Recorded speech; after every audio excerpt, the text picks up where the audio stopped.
thought it was going to be a bum night. We thought after another 21-point deficit that these orange and blue boys were just going to mail it in and crawl back to Madison Square Garden with their tail between their legs. But they would muster a monster comeback. Rose Hive, stand up. Tonight is your night. Because Derrick Rose would lead his squad. MVP Rose with 23 points off the bench. Broadway Barrett with a monster second half. And Nerlens Noel shut down the freak to help Julius Randle with his 32 points.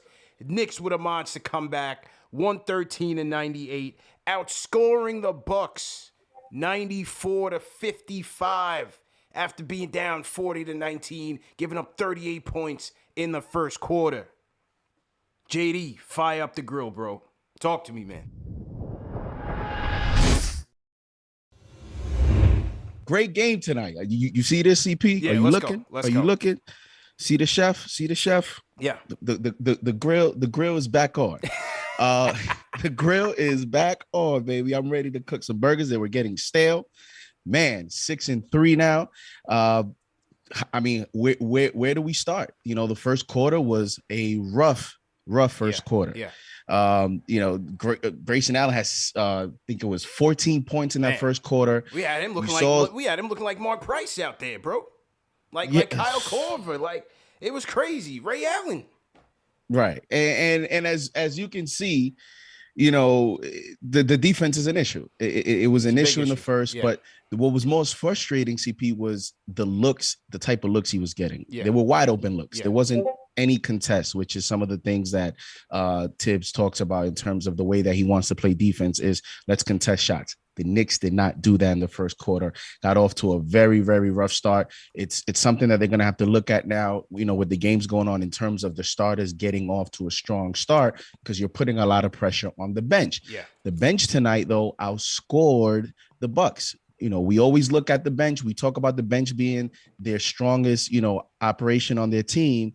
Outscoring the opponents is going to be something that I'm looking at every game. How did our bench do versus the other team? Yeah. But you know, before we start breaking this game down even further, I mean, you can't go further than Derrick Rose, right? Rose Hive, stand up. Where is the Rose Hive in the chat? I'm seeing a lot of roses flying around in the chat tonight, JD. Oh, they coming hot and heavy tonight. They're coming hot and heavy tonight.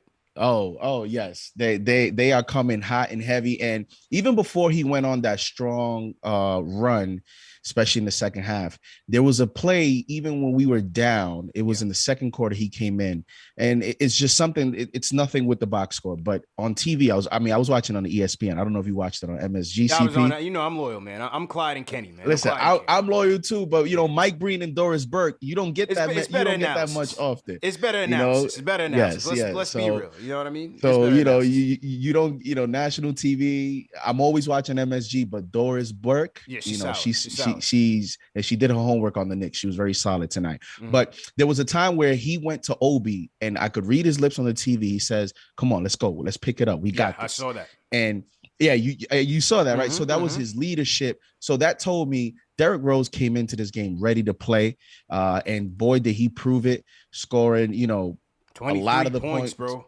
23. Look at that, 23 points in an efficient fashion. And going into this game, you know, I thought that a matchup that the Knicks could take advantage of is in the paint. Yeah. You know, we outscored them in the paint. I think we had 54 points in the paint. That is the third highest the Bucks have allowed this year in terms of points in the paint. They don't have Brook Lopez, who's a 7-footer and can block shots. He's a big piece. He's a big piece of their paint protection. Brook Lopez, over the last several years that he's been there, you know, he's been a huge factor in their defense. Huge anchor. And we talk about depth, CP. You see, Brook Lopez is out. Look who they have to start. They have to start Giannis's brother, Thanasis, at the center position. And one of the frustrating parts early on was I thought we would use Mitchell Robinson a little bit more in that rim game to take advantage of that offensively. We didn't, but Derrick Rose brought us back. He attacked the basket, and we controlled the paint in terms of offensively, and that was one of the reasons why we won this game. I thought that was huge, taking advantage of their lineup. And then, Nerlens Noel, speaking of paint protection and speaking of depth. Gotta give a game ball to Nerlens. Unsung hero. Unsung hero. Absolutely. And you know what's crazy? I don't even think I'm looking at him. I don't know that he's 100% healthy.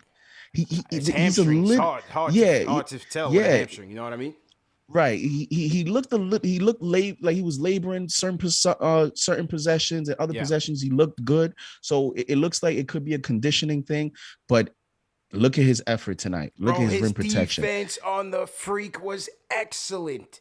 Excellent, bro. He got physical with him. He wasn't playing scared. He took it to the freak, bro. He controlled the glass. Nerlens Noel gets a game ball tonight. No doubt about it, bro. He was excellent. Huge spark for us.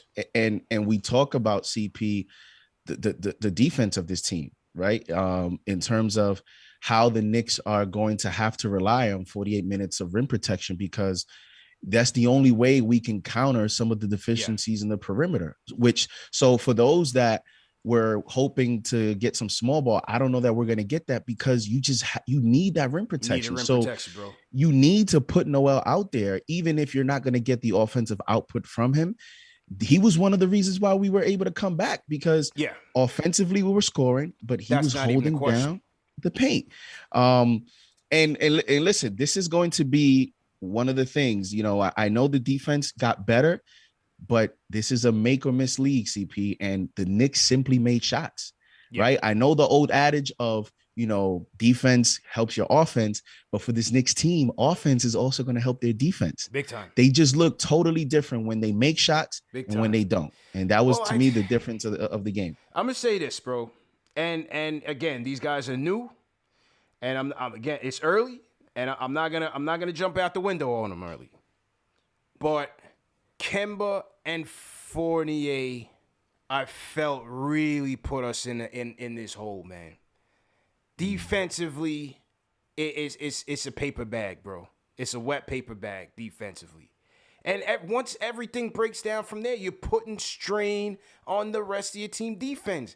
Mitch just seemed like he was laboring out there. I'm not sure what was going on with Blockness. It just didn't really seem like he had it tonight. But you're putting a lot of strain on him to cover up for the deficiencies of these guys. But I knew this coming in. I knew that the perimeter defense was going to be an issue. And again, the thing where you miss Peyton and Bullock is that ideally going forward, you want to be able to hide Kemba on like a 3-and-D wing or somebody who was like a Bullock, who's more so stationary. But you don't have that versatility where you have another defender that could go out there and guard the point guard at the point of attack. You don't have that. You don't really want to put RJ in that situation. So the defense is getting hurt because neither Fournier nor Kemba are solid on the perimeter. But offensively, bro, where things turned with Rose was that he was attacking. This is what Tibbs wants. He wants our guards putting pressure on the rim, putting pressure on the defense. We have to be able to create advantages on the offensive side of the ball where we're not just relying on giving it to Julius in isolation, because that also hurts us. Whether he's turning the ball over with no handles or he's taking tough mid-range shots. If our guards are not creating easier buckets for our offense or easier offense, getting us into a rhythm, it's going to look like this.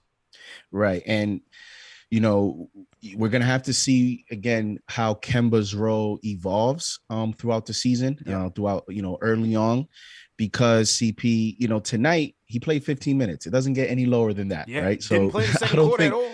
Fournier didn't play in the fourth. I don't even think Kemba played in the fourth. Yeah. And it doesn't get any lower than that. So do you use him in a Elfrid Payton role, late in the season in terms of minutes? You're just hoping that he gets off. We got to see how because it goes, bro. the you mentioned what Rose was able to give you in terms of attacking the basket, and with Kemba, because the defense is just not going to, I mean, like I said, what you're going to get from Kemba night to night is he's either going to be a complete liability defensively, or he's going to be decent. I don't think he'll even get you to solid. You're hoping he gets you to be decent. If he doesn't even give you decent, and he's going 0 for 3 in the first quarter like he did tonight, and he's not hitting his shots, he's not attacking the basket. So you're missing that component. Right. So even if, because it's one thing, and this is what Rose brings you to the table. Rose sometimes is not hitting shots, but he's still a threat to attack the basket, and he can create offense for you. You got to respect that. Whereas Kemba early on, it looks like, and you know, we can say it's because of the knee, we can say because he's lost a step, whatever the case may be, right? Like whatever the case may be. But the fact is, early on, he's still not confident in terms of attacking the basket. Right. So now what you need from him is you need him to hit his long range shots. Because if that's not happening, then now if that's not happening, guess where we going now? We're gonna go into that ISO Randle type game, which then it puts pressure on us to start games off well. And we've seen the last 2 games and other games where, you know, like the Orlando game, it's not there.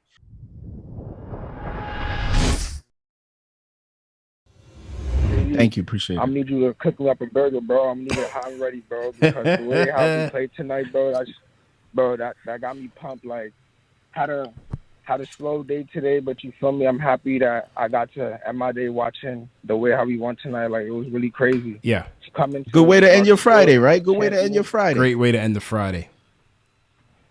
Nah, yeah, for a fact. Like, but what I necessarily want to talk about, like, with Randle, I feel like there's, like, 2 sides to his game. Like, I feel like necessarily, like, there's 2 sides where sometimes, some nights he could necessarily go ISO.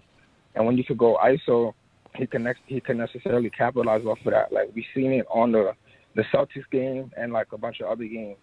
I feel like when he plays like that, like, it's good. But, like, other times, like, other teams double-team him too much. And when they double-team him too much, he necessarily makes a lot of turnovers and, like, bad reads. Yeah. And he could get, like, in his head. So I feel like he necessarily just needs to just understand, like, the in and outs of going between that. And I feel like once he understands that, like, we're going to be, like, crazy.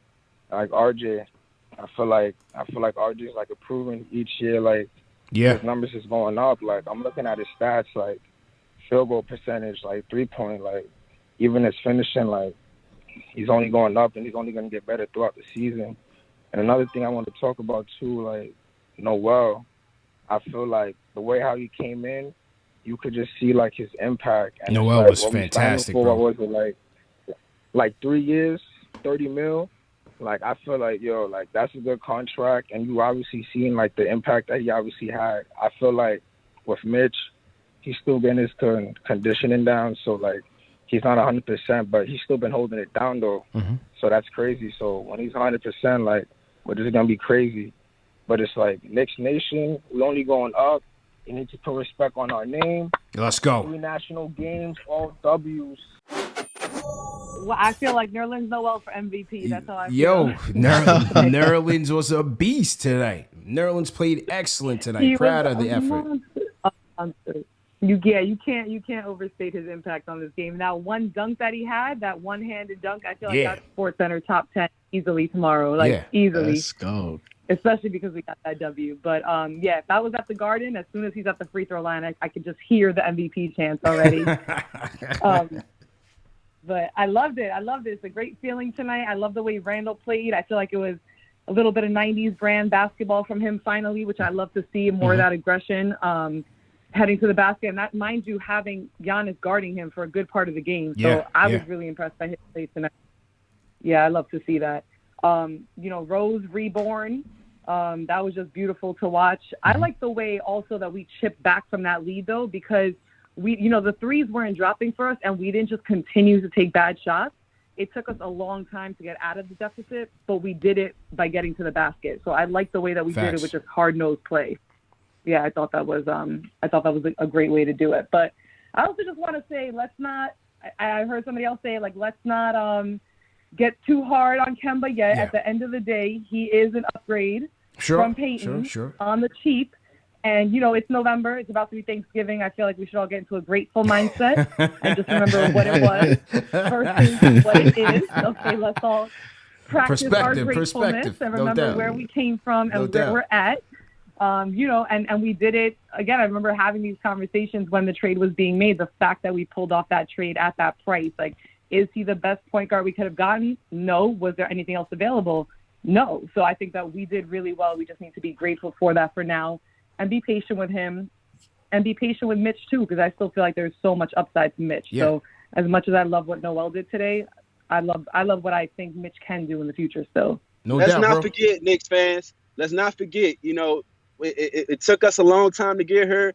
Let's respect the journey, because when we get out this mud, it's going to taste good, guys. This mud's going to taste like Bojangles gravy. This is what it's going to taste like when we get out of here. Jay, so let's just relax. The season's so early right now. It's too early for us to be trying to make changes and everything. Like, our staff, everybody is set. We're good. Let's go. It's not even 10 games yet, guys. Let's keep it cool. Let's relax. The rookie's going to come in the second half of the season. Let's respect the game. That's got to be. That's how it's got to be. Just respect. Yeah. He did that last year with Obi. It started off real slowly. He's going to do the same thing with these guys. Right. They're going to come in and take the legs for us. And when they get to April, in May, and they're going to come up. So let's just respect this mud right now, because at the end of the day, it's going to taste like gravy with a little sugar on it, all right? Let's go. Jay from the Lou. Appreciate it, man. From the middle of the map. Let's go. Jay from the Lou coming in hot. 5s across the board. 5-star call. Great call. And he mentioned something important, when we had that debate, and I told you, CP, that I was on the conflicted side because I could see both sides of the story. But then in the end, I said, listen, it's a little too early to make these drastic changes. It's really on Tibbs to make adjustments. And one of the adjustments he made tonight was, you know what, Kemba, you don't have it. You're going to play 15 minutes. And, so it's in terms of, we have enough of what we have.